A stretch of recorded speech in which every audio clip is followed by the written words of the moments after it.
Pemirsa, apa kabar Anda hari ini? Langsung dari studio IDX Channel Jakarta, saya Prasetyo Wibowo kembali hadir dalam Market Review yang akan mengupas isu-isu penggerak ekonomi Indonesia. Dan kali ini kita akan membahas salah satu belit baru juga yang dirilis oleh pemerintah, khususnya dari Kementerian SDM, di mana akan diterapkan dari sisi pajak karbon yang diperuntukkan untuk fase pertama PLTU yang berbasis batu bara. Seperti apa efektivitasnya? Langsung saja kita mulai Market Review selengkapnya. Ya, pemerintah resmi mengeluarkan perdagangan karbon subsektor tenaga listrik dengan melibatkan para pelaku usaha di subsektor pembangkitan tenaga listrik. Dan langkah ini guna mendukung target pencapaian net zero emission dan penurunan gas rumah kaca di tanah air. Kementerian Energi dan Sumber Daya Mineral resmi meluncurkan perdagangan karbon subsektor tenaga listrik di Indonesia. Langkah ini sebagai upaya mendukung pencapaian net zero emission dan penurunan emisi gas rumah kaca. Direktur Jenderal Ketenagalistrikan Kementerian ESDM Jisman Huta-Julu mengatakan, untuk mencapai pengurangan emisi gas rumah kaca di sektor energi, pemerintah sudah menetapkan peta jalan di mana perdagangan karbon mampu menurunkan emisi gas rumah kaca sebesar 36 juta ton setara CO2 di tahun 2030. Pemerintah juga telah menerbitkan Peraturan Presiden Nomor 98 Tahun 2021 tentang penyelenggaraan nilai ekonomi karbon untuk pencapaian target kontribusi yang ditetapkan secara nasional dan pengendalian emisi gas rumah kaca dalam pembangunan nasional. Adapun perdagangan karbon di subsektor pembangkit tenaga listrik akan dilakukan dalam tahap mandatori dan akan dilakukan pada unit pembangkit PLTU batubara. Terlebih pada tahun 2023 ini, Kementerian ESDM telah menetapkan persetujuan teknis batas atas emisi pelaku usaha kepada 99 unit PLTU batubara yang akan menjadi peserta perdagangan karbon dengan total kapasitas terpasang 33.500 MW. Kita kan menurunkan emisi ya di sektor kelistrikan ini ya.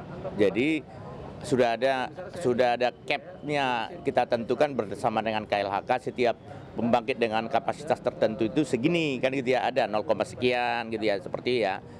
Nah, per MW kan gitu ya. Nah, setelah kita hitung ternyata dia itu bisa lebih, bisa surplus, bisa defisit kan gitu ya.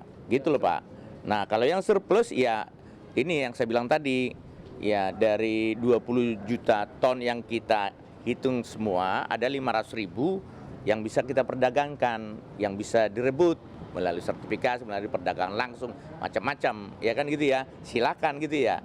Nah, harganya sekarang ini kita cap, kita kasih range 2 sampai 18. Tapi ya di sekitar itulah market price nanti yang bisa B2B antara mereka. Kedepannya secara bertahap perdagangan karbon di subsektor pembangkit tenaga listrik pada fase kedua dan ketiga akan ditetapkan pada pembangkit listrik fosil selain PLTU batubara.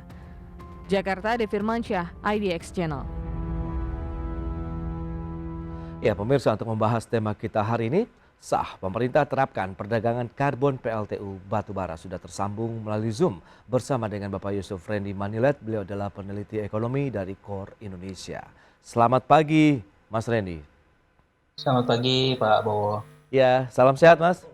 Salam sehat selalu. Baik, terima kasih juga atas waktu disempatkan. Ini menarik, kalau kita review terlebih dahulu bagaimana KOR Indonesia melihat dari tata niaga, kemudian ekosistem ketenaga listrikan di Indonesia hingga saat ini, Mas Rendy.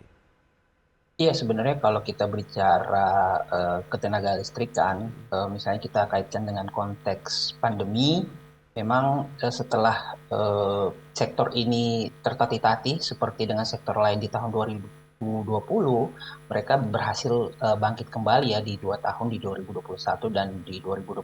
Oke. Dan kita lihat juga sebenarnya upaya pemerintah untuk mendorong sektor ketenaga listrikan juga cukup masif gitu ya untuk keterisian listrik di hampir seluruh di Indonesia.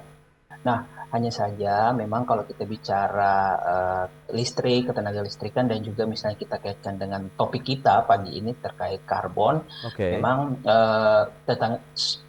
tenaga listrik yang dihasilkan dari PLTU misalnya itu memang masih menjadi salah satu sumber dari masalah gas rumah kaca karena emisinya ini relatif besar. Iya. Nah, makanya karena Indonesia juga tergabung dalam upaya untuk menurunkan emisi gas rumah kaca, makanya sekarang kemudian muncul peraturan atau kebijakan perdagangan karbon. Jadi kalau kita lihat ini juga seiring dengan upaya untuk lebih mengedepankan ya Oke, energi baru terbarukan untuk terutama untuk energi listrik di masa mendatang nanti. baik.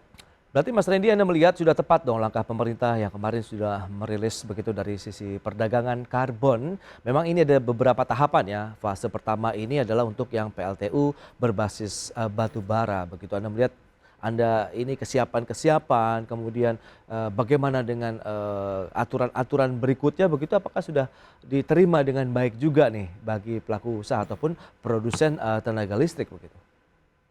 Ya, sebenarnya kalau kita lihat kan kebijakan ini sudah disampaikan sebelumnya ya oleh Hmm, pemerintah kepada pelaku usaha swasta terutama di oke. beberapa di 2 tahun sebelumnya lah, Hmm, terutama ketika pemerintah berusaha mempercepat emisi penurunan gas rumah kaca di tahun 2021 ketika mengikuti konferensi iklim di Glasgow ya ketika itu. oke.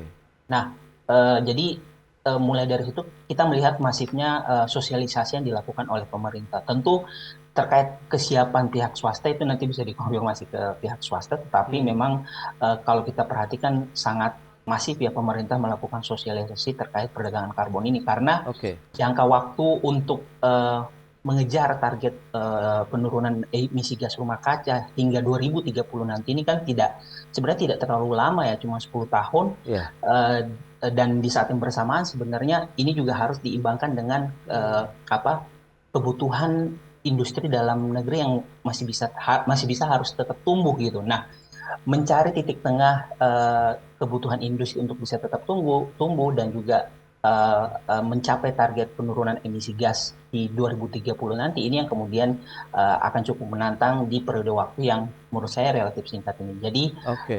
ini yang kemudian akan menjadi tantangan bersama tidak hanya bagi pemerintah tetapi juga swasta ya untuk menjalankan kebijakan ini. Itu dia. Lantas kalau kita lihat sejauh mana sih dampak dari penerapan perdagangan karbon ini bagi produsen listrik baik yang memang milik pemerintah maupun yang swasta tadi, Mas Randy? Iya, jadi sebenarnya Hmm, kalau kita lihat skema perdagangan karbon ini nanti dia beriringan dengan pajak karbon. Jadi ini ada oke. dua hal yang berbeda, tetapi memang saling berkaitan. Hmm, Nah, perdagangan karbon ini dimulai untuk nanti mungkin kemudian disusul penerapan pajak karbon. oke. Perdagangan karbon ini kalau saya bisa jelaskan sedikit Hmm, adalah semacam batasan yang dimiliki oleh setiap perusahaan yang tidak boleh dilewati hmm, oleh perusahaan tersebut terkait tadi ya keluaran emisi gasnya. hmm. Tadi disinggung di awal berita bahwa ada target yang diberikan ke setiap PLTU. Nah, Betul. target itu tidak boleh dilewati. Kalau seandainya terlewat oleh satu perusahaan misalnya, ini nanti yang kemudian perusahaan tersebut harus mencari perusahaan lain yang kiranya emisi gasnya itu masih relatif rendah untuk kemudian dibelilah istilahnya istilah sederhananya seperti Oke, itu oke. gitu.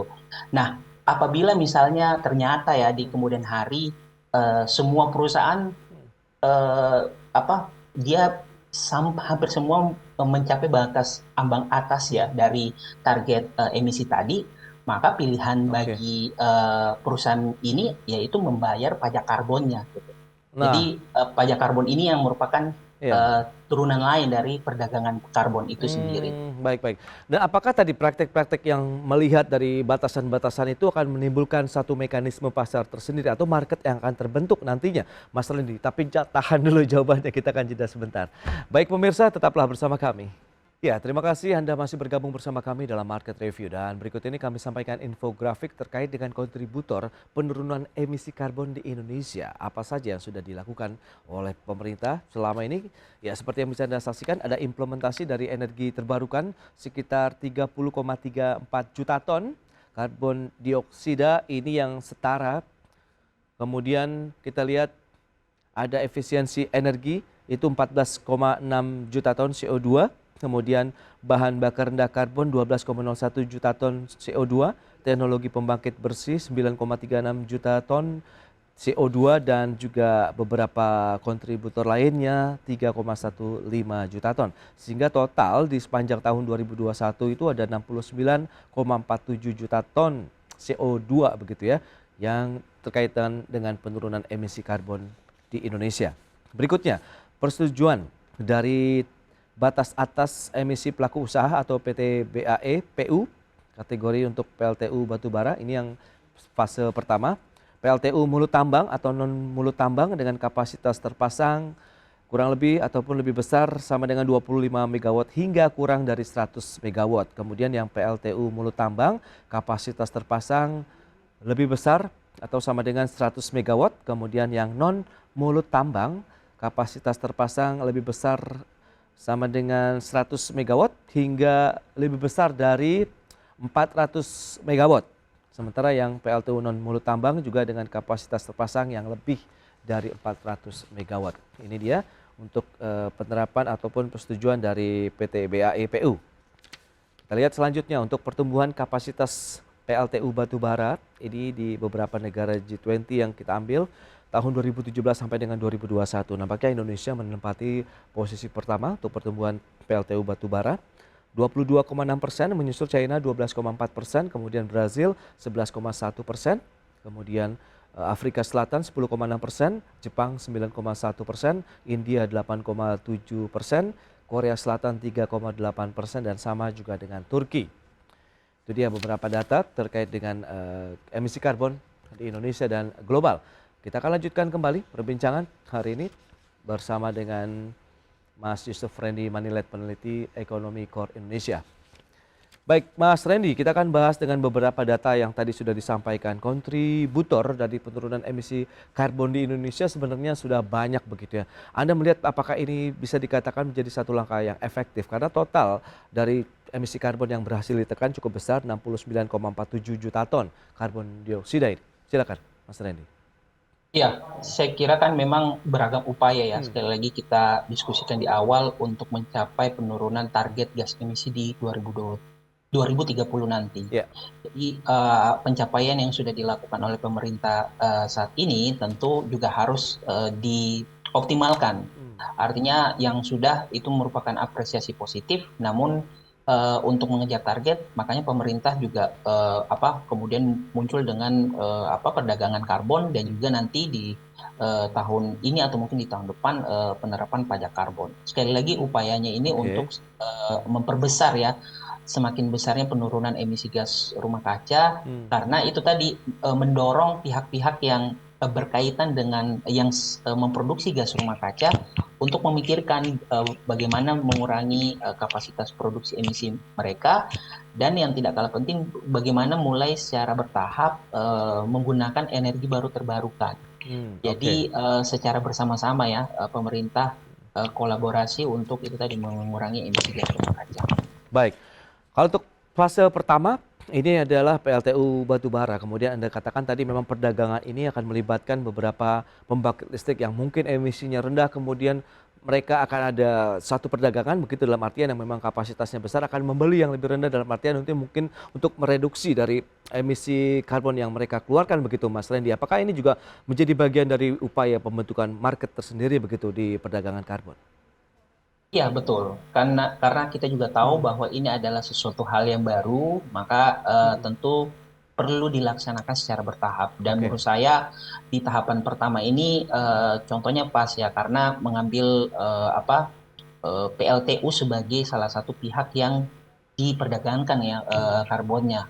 Karena tadi di awal saya singgung bahwa PLTU ini adalah salah satu faktor yang memproduksi ya gas emisi lumayan besar di Indonesia. Nah, ketika misalnya ini berhasil, tentu kan ada hal yang dievaluasi ya. Kira-kira kurangnya di mana? Kira-kira perdagangannya itu sudah dimengerti oleh di tahapan pemerintah atau belum? Sebelum kemudian nanti ditetapkan lebih luas lagi gitu. Jadi menurut saya memang di tahapan awal ini PLTU merupakan contoh yang baik karena gas emisinya besar gitu ya. Nanti kita lihat apakah kemudian memang di produsen yang gas emisinya besar masih ada ruang cap yang tidak tergunakan untuk diperdagangkan oleh sesama PLTU ini. Nah, dari situ kan kita akan bisa mengambil contoh untuk kemudian nanti diaplikasikan ke skop yang lebih luas di fase berikutnya.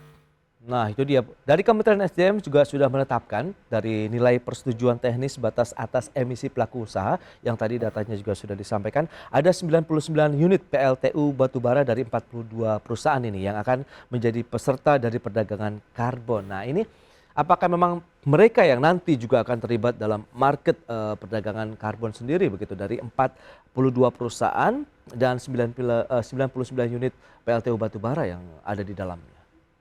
Iya, kalau kita lihat kan memang saat ini cukup variatif ya. Artinya 42 perusahaan ini saya pikir representatif untuk membentuk ya market awal lah Oke. untuk perdagangan karbon ini, Ya, ya. untuk kemudian nanti saling mengisi. Karena kalau kita lihat dari aturannya pun pemerintah juga sudah ini ya membagi lah istilahnya Oke. sesuai dengan kapasitas dari PLTU itu sendiri. Jadi saya pikir pembagian ini pun eh, mempertimbangkan penggunaan dari PLTU itu karena Ya, ya. kita melihat satu PLTU itu kan bisa saja fungsinya menjadi lebih besar jika dibandingkan dengan PLTU yang lain. Jadi Oke. makanya dibagi untuk beberapa PLTU batubara ini Mm-mm. sehingga nanti itu tadi bisa kelihatan celahnya ya. Apakah kemudian ada yang masih menyisakan cap untuk kemudian nanti bisa diperdagangkan atau jangan-jangan semua meskipun misalnya kita katakan PLTU yang produksinya kecil juga mencapai batas atas gitu. Nah, Oh, oke. ini kan yang kemudian akan dievaluasi oleh pemerintah untuk masuk ke fase kedua gitu. Apakah Hmm. kemudian misalnya batas atasnya ini ternyata relatif kecil gitu ya. Kalau Iya, seandainya iya. relatif kecil, apakah kemudian akan dinaikkan atau ada penyesuaian dari kebijakannya itu sendiri? Misalnya Oke. ternyata didorong untuk secara lebih masif untuk lebih penggunaan energi terbarukan. Ini beberapa hal yang kemudian Oke. dalam hal yang perlu dievaluasi untuk Iya. fase kedua nanti. Untuk nilai batasan ataupun harganya yang bisa dikatakan untuk emisi karbon yang dilepas begitu dari PLTU batubara ini menurut Core Indonesia sendiri apakah juga sudah sesuai harapan dari pelaku usaha yang sehingga nanti akan ikut mendorong nih mungkin ramai-ramai akan menerapkan ataupun beralih menjadi energi yang lebih bersih lagi. Ya, sebenarnya ini akan ada perdebatan ya Hmm. karena beberapa kalangan menyebutkan harga yang ditetapkan ini misalnya terlalu tinggi. Namun Oke. ada juga yang melihat bahwa karena ini kita upayanya untuk menurunkan emisi gas untuk 2030 Hmm. ini justru terlalu rendah gitu. Nah, Oke. tetapi menurut saya sebenarnya karena sekali lagi ini baru fase awal, Hmm. makanya dilihat kan apa kemudian kurang dan lebihnya gitu. Oke. Dan kalau kita perhatikan juga bahwa harga ini kemudian bisa dinamis ya, artinya dia bisa Hmm. kemudian berubah di masa mendatang gitu. Jadi Oke, oke. menurut saya untuk saat ini karena ini baru awal makanya dilihat terlebih dahulu Hmm. apakah kemudian kita sudah berada pada titik keseimbangan yang cocok untuk tadi mengakomodir penurunan gas emisi rumah kaca namun Oke. juga tidak memberatkan dari PLTU ataupun pihak-pihak yang berkaitan dengan kebijakan perdagangan karbon itu. Biasanya kalau kita lihat ada pembentukan market itu kan juga ada pengawas atau lembaga yang mengawasi market tersebut. Menurut Anda yang apakah ini siapa juga pihaknya dan apakah juga akan mengawasi secara terus-menerus? Tahan dulu jawabannya Mas Randy. Kita akan jeda kembali sebentar dan pemirsa kami akan kembali usai jeda yang satu ini. Baik pemirsa, kali ini kita akan masih membahas terkait dengan pemerintah yang terapkan perdagangan karbon yang untuk fase pertama diterapkan untuk PLTU batubara bersama dengan Yusuf Randy Manilet, peneliti ekonomi Core Indonesia. Ya, Mas Randy, lantas bagaimana kalau kita lihat dengan mekanisme pasar yang juga coba dibentuk begitu ya dari adanya perdagangan karbon ini dari para pelaku ataupun produsen listrik di Indonesia tadi ada pemerintah maupun juga dari swasta. Nah, Anda melihat bagaimana nanti siapa yang akan menggawangi, yang mengawasi, yang akan juga menjadi wasitnya begitu Mas Randy? Iya, saya pikir kalau kita berbicara pengawasan, Hmm. ini adalah pekerjaan rumah bersama karena perdagangan karbon ini memang melibatkan ini ya, multi kementerian dan Oke. lembaga. Jadi misalnya kalau kita bicara penetapan batas atas untuk emisinya, itu menjadi tupoksinya Kementerian ESDM. Oke. Kemudian untuk mekanisme perdagangannya ini bisa menjadi tanggung jawab Kementerian Keuangan atau dan juga misalnya Bapepti misalnya ya. Dan kalau kita bicara target untuk emisi gas rumah kacanya yang ingin dicapai 2030 nanti, ini bisa menjadi tanggung jawab Kementerian Lingkungan Hidup. Jadi saling berkolaborasi untuk membentuk ya tadi ekosistem dari perdagangan karbon ini. Oke, tantangan berikutnya mungkin juga perlu dimitigasi terkait dengan adanya perdagangan karbon menurut KOR Indonesia itu di bagian yang mana, Mas Randy? Iya, jadi kalau tadi di awal disebutkan sudah ada aturan ya terkait perdagangan karbon melalui PP nomor 98 tahun 2021. Oke. Beberapa penelitian, PP ini sebenarnya masih terbilang belum lengkap ya. Secara umum hanya mengatur bahwa pengalihan hak atas karbon dan lepas eh, pengganti mekanisme pendaftaran sistem registrasi nasional pengendalian perubahan iklim. Nah, yang tidak ada mungkin dari PP ini adalah yang aturan yang lebih teknis ya, kayak bagaimana aturan hukum Indonesia yang mensyaratkan instrumen hukum khusus untuk pemindahan atau transfer tadi yang karbon itu ya, pemindahan transfer karbon itu yang belum diatur secara lebih lengkap. Nah, makanya untuk menghindari resiko tantangan dari perdagangan karbon tentu perlu ada peraturan pelaksanaan itu yang perlu kita garis bawahi untuk mengatur persyaratan dan aturan khusus tentang masalah perdagangan karbon ini. Baik. Sederhananya intinya adalah perdagangan aturan yang lebih teknis terkait perdagangan karbon ini. Ya, tapi Kementerian SDM juga telah menerbitkan Peraturan Menteri SDM ini nomor 16 tahun 2022 tentang tata cara penyelenggaraan nilai ekonomi karbon subsektor pembangkit tenaga listrik. Nah, apakah di dalamnya juga sudah termasuk terkait dengan hal-hal teknis yang Anda maksudkan, Mas Randy? Iya, kalau menurut saya sebenarnya ini yang kemudian perlu dilihat kembali ya. Kalau menurut saya peraturan SDM itu sudah relatif baik untuk mengakomodasi beberapa kekurangan gitu ya. Namun masalah kayak tadi terkait bagaimana transfernya itu yang belum secara utuh terlihat. Gitu. Jadi menurut saya aturan teknis yang lebih detail itu yang kemudian menurut saya akan muncul kembali terkait perdagangan karbon ini. Oke, terakhir, lantas proyeksi Anda seperti apa nanti dengan perdagangan karbon yang sudah dirilis oleh pemerintah ini? Apakah benar-benar efektif juga bisa meningkatkan salah satu mungkin pendapatan bagi perusahaan ataupun produsen listrik juga dan pemerintah tentunya? Ya, kalau misalnya kita mengacu kepada data, Indonesia ini kan merupakan salah satu negara yang luas lah istilahnya yang memiliki luas area hutan untuk menyerap emisi karbon ya. Jadi dengan sumber daya tersebut, saya pikir di masa mendatang emisi karbon yang berpotensi diserap Indonesia itu relatif besar. Kalau menurut penelitian itu sekitar 113,18 gigaton ya. Dengan asumsi kredit karbon yang dijual tadi, misalnya katakanlah 5 US dollar di pasar karbon Indonesia itu berpotensi mendapatkan kisaran 8.000 triliun dari perdagangan karbon. Nah, ini yang kemudian saya pikir potensi ya. Jadi selain untuk ekonomi Indonesia, di saat yang bersamaan juga membantu untuk menjaga kelestarian lingkungan dan tentu tadi balik lagi bahwa untuk mencapai target dari emisi gas global ya yang disepakati bersama. Baik, kita tunggu saja gimana nanti implementasinya. Semoga apa yang diharapkan pemerintah untuk menuju net zero emission dan juga penurunan emisi gas rumah kaca juga bisa berhasil dilakukan paling tidak di tahun 2030 mendatang. Mas Randy, terima kasih banyak atas waktu dan sharing Anda berikan. Selamat melanjutkan aktivitas Anda kembali. Salam sehat, Mas. Salam sehat selalu.